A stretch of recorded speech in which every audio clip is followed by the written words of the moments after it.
First malaria, now leprosy? Is Florida becoming a hotspot for infections we thought we never would have to deal with again? Well, it is Florida. Let's talk about it. Hey everybody, it's Dr. David. So yeah, leprosy. Did you even know that leprosy was still around? And this, of course, is on the heels of the recent cases of malaria, which is something that we didn't think was a thing in America anymore. But yeah, it's happening all right here, folks. Wonderful.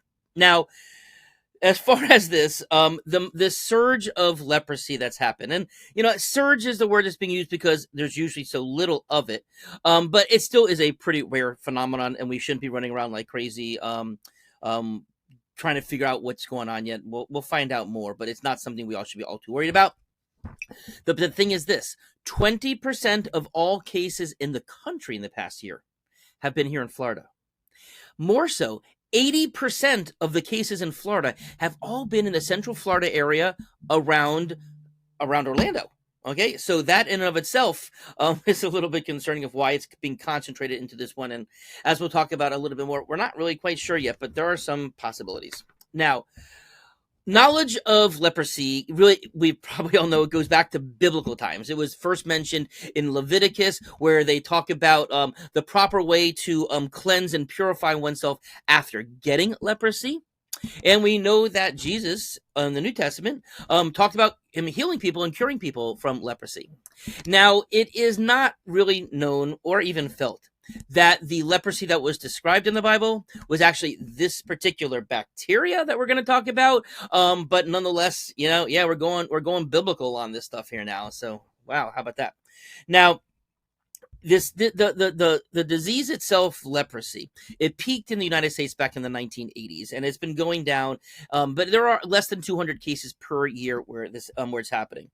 Now, there are 200,000 cases globally. So it's not a nothing disease. Obviously, that's a number, right? 200,000. Now, in America, up until recently, most of the cases were actually immigrants who came into the country bringing it. Okay, but now about a third of the cases seem to be from local, only from people who never had any exposure to people from outside the country or never left the country. So that's a bit concerning too. So let's first talk about what leprosy is in the first place. It's caused by a bacteria called Mycobacterium leprae. Okay, now this is actually in the same genus as tuberculosis, Mycobacterium tuberculosis. And, and there are actually over 190 different species of Mycobacterium, although you almost never hear about any of the other ones. So as far as there is some good news here, when diagnosed, okay, leprosy is usually an easily treated condition. Now, the weird thing is that you have to use 3 different antibiotics, and they're not antibiotics that most people have ever heard of. Okay, they're atypical. One is called dapsone, one is called rifampin, and the other is called clofazimine. Okay, clofazimine. And again, as I said, the other good news is that it's a very rare thing in America, even though we're seeing this surge happening here in Florida. Now, how does it affect the body? Now, first of all, this is a very slow-growing bacteria. And it primarily affects the skin and the peripheral nervous system, which means the nerves that are not in the brain. Okay, and the course of the disease has a lot to do with a person's individual susceptibility to the bacteria in the first place. And often it just shows up as some small little white patches that can be scattered through the body. They can be a little less pigmented, not necessarily white, but lower pigmented patches than what you'd see in the normal skin. Okay, now, but in more severe cases, the rash can become red. They can become like little papules, like little raised dots, and they can become, they can spread through the body. They can develop nodules or bumps as well and under the skin.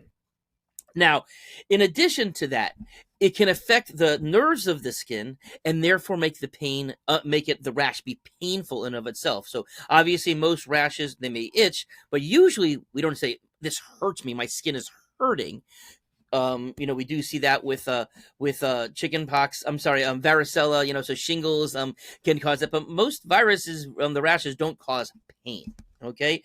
And so it really also, the skin itself can become thickened okay, especially on the forehead, and for some reason the ears can become enlarged. Now, if it goes even further than that, undiagnosed symptoms can even progress to muscle weakness and paralysis. It can cause nosebleeds. That's kind of an interesting one. And it can even cause eye problems that can lead to blindness. So, obviously, identifying this bacteria, first of all, people have to think about it. I can honestly tell you that in all my years of being a pediatrician, and as you can imagine, we see rashes all the time. Never once have I ever said, I wonder if this is leprosy, right? I mean, come on. I mean, I'm sure it was mentioned to us in medical school, but I'm pretty sure it was not in any kind of like detailed anything beyond that or something that we studied in any great detail because it's leprosy. It's biblical. It's not really around. Okay. Now, how does this bacteria spread? Okay. Now, the bacteria spreads through prolonged close contact with something or someone that has the bacteria. Okay, and it's transmitted via droplets. Okay, when a person coughs or sneezes, but it's not aerosolized. Like we kind of had talked at the early part of COVID. You may have heard that we were talking about. Oh, it's also respiratory droplets, and it falls to the ground, and therefore it's not contagious as much. Which, of course, we knew was actually not true. We learned that it was aerosolized, and it could spread many, many, many feet and contaminate an entire room. That's not going to happen here. You're not going to catch leprosy because you have a casual encounter with somebody or in the same room with them that it turns out that they have leprosy. Okay. Now, it can also take months for a person to have the bacteria to even know about it. Okay. But also, it will take months of exposure to that person for you to get it. Okay. It's believed also, but this is something else that's weird. Most people 95% of people are actually genetically programmed through our innate immune system to be able to fight it off. So that's why most of the time, again, you may not hear about it or hear about something, very light and not to progress to these because only 5% of the population, actually their immune systems are not pre-programmed to fight this off. So I guess maybe going back to biblical times, if that's where the bacteria actually goes back to, maybe we've had enough built into our genetics in order to be susceptible to it. But you don't have to be exposed to it; it's innate. It's born to us.